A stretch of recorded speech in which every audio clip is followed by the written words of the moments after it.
buenos días. Ya casi buenas tardes.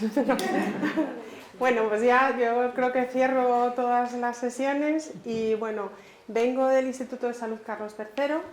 y lo que vengo a explicaros es cómo se pueden donar muestras al biobanco de enfermedades raras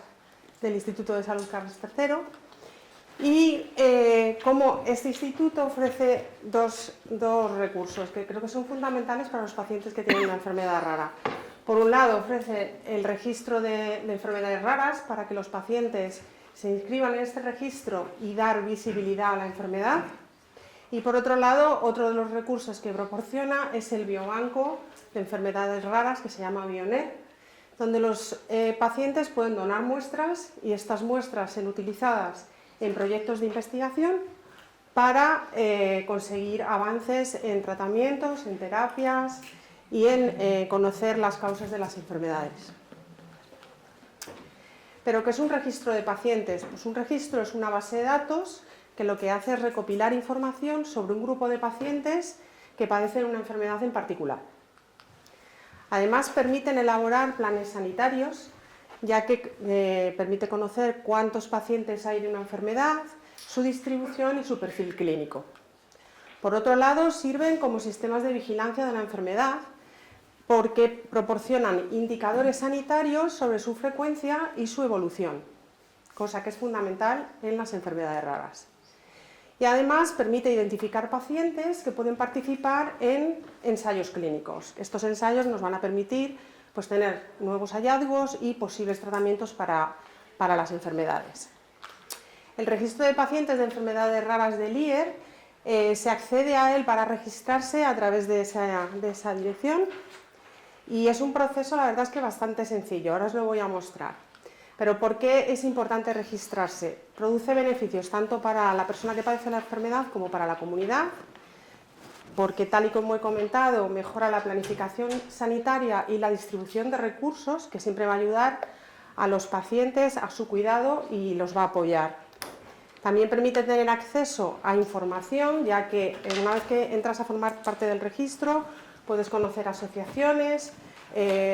médicos, hospitales que puedan estar trabajando en la enfermedad. Toda esa información se obtiene a través del registro. Y por supuesto todo eso se hace bajo un marco legal donde se garantiza la protección y la confidencialidad de todos los datos que se registran.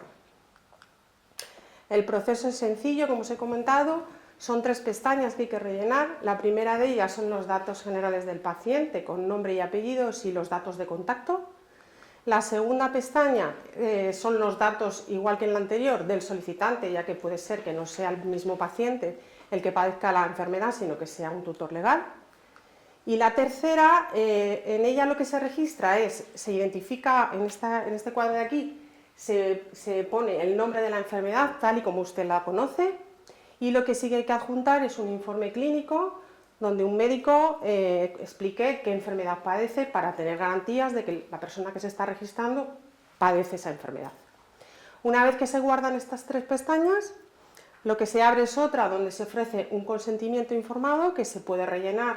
y enviar por correo electrónico o enviar por correo normal, por correo ordinario. Entonces, una vez que el registro verifica que todos los datos están bien rellenos, en el caso de que haya algún problema, se ponen en contacto con el paciente, con que tengan el teléfono o un correo electrónico para poderse poner en contacto, se podría solucionar cualquier tipo de incidencia o duda que se tenga a la hora de rellenarlo.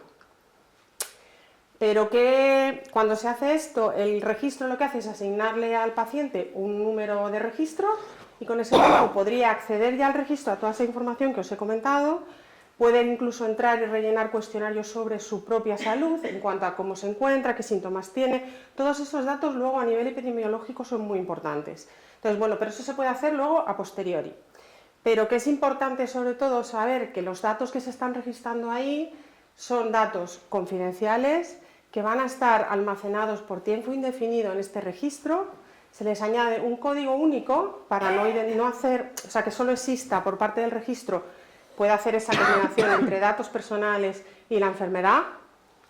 Y este registro está declarado en la Agencia Española de Protección de Datos y está sujeto a la legislación vigente, tanto a nivel europeo como la normativa que existe en España o a la Ley 14/2007 de investigación biomédica. Una vez que ya estamos apuntados al registro, tenemos la opción de donar muestras para el biobanco de enfermedades raras. Entonces, lo que se hace es que una vez que tienes tu número asignado, accedes y hay una casilla donde tú puedes marcar que tienes interés en donar muestras al biobanco. Estas muestras se van a recepcionar, se van a procesar y se van a almacenar siempre siguiendo criterios de calidad y bajo la normativa legal. Estas muestras, una vez almacenadas en este biobanco, se van a ceder a proyectos de investigación en las enfermedades en las que investigadores tengan proyectos aprobados y que tengan interés en trabajar o en investigar en ellas. Para que esta cesión se produzca, se tienen que pasar dos comités. Por un lado, un comité ético que garantice que el proyecto de investigación de ese investigador cumple con la normativa y que se hace en términos éticos, y luego, por otro lado, un comité científico que pertenece al propio biobanco y que decide que esas muestras que se están solicitando tienen se le va a dar un buen uso y va a ser en un proyecto de investigación que tenga excelencia científica. El biobanco, ¿qué es lo que hace? Cuando recibe las muestras, lo que hace es hacer un procesamiento de ellas y asociarlas a una información clínica. Se recogen según criterios de excelencia y se ponen sin ánimo de lucro al servicio de la sociedad. Su objetivo es promover la investigación biomédica con repercusión sobre la salud de las personas. Este proceso de donación no tiene ningún tipo de coste para la persona que realiza la donación, pero tampoco tiene ningún beneficio económico. Se ponen a disposición de la comunidad científica para mejorar en cuanto a la investigación de las enfermedades.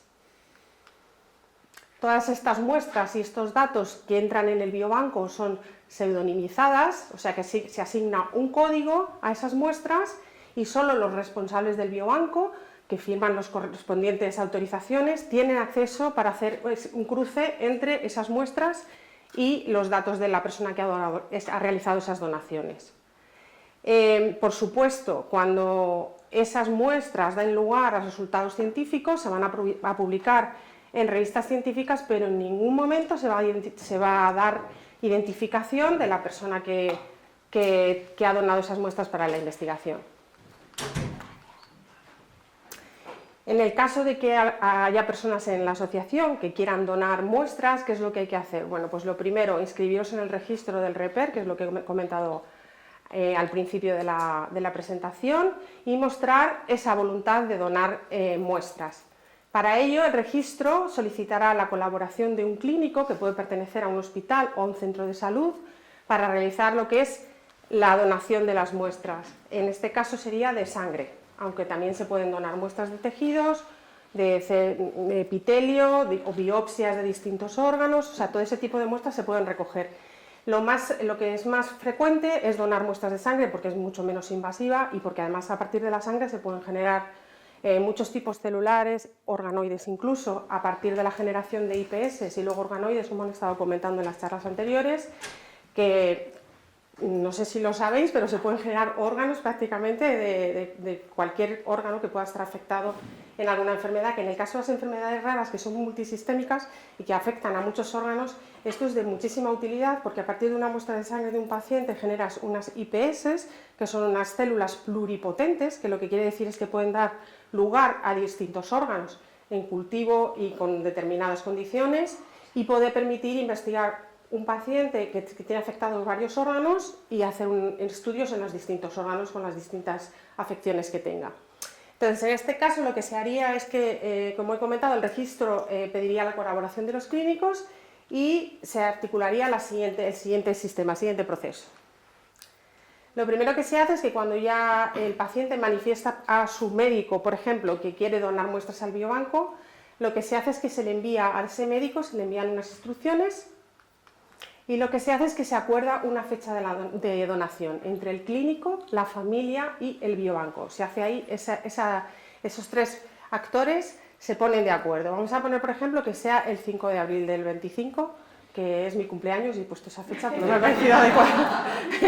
Entonces, 2 días antes del 5 de abril se pondría en contacto el biobanco con el hospital y enviaría un mensajero que llevaría documentación, que serían los consentimientos informados, y un kit con una caja con todos los tubos y todos los envases para poder luego hacer el traslado de las muestras. Entonces, esto llegaría el día 3 de abril, el médico haría la extracción, quedaría con el paciente en consulta, le harían una extracción de sangre y el biobanco vuelve a enviar al mensajero ese mismo día 5 de abril, para que recoja las muestras y las transporte al biobanco, con los consentimientos informados del paciente firmados. Entonces, esta es un poco la estructura que tenemos organizada en el IER para hacer las donaciones de muestras e intentar que sea fácil para los pacientes y fácil para los médicos, por lo menos lo más fácil posible. Esto siempre estoy hablando de sangre, ¿vale? Para hacer otro tipo de donaciones, si fuesen células epiteliales, otro tipo, o sea, habría que... Es la misma dinámica, pero bueno, habría que hablar con el médico para el día de la cirugía, en caso de que tener que hacer una biopsia o alguna cosa, pero más o menos sería prácticamente igual. Entonces, una vez que las muestras llegan al biobanco, lo que se hace es que se procesan y se almacenan en los congeladores que tenemos en el biobanco, que tenemos muchos, y ahí pues se hace una trazabilidad desde que se hace la donación hasta que llega la muestra al congelador,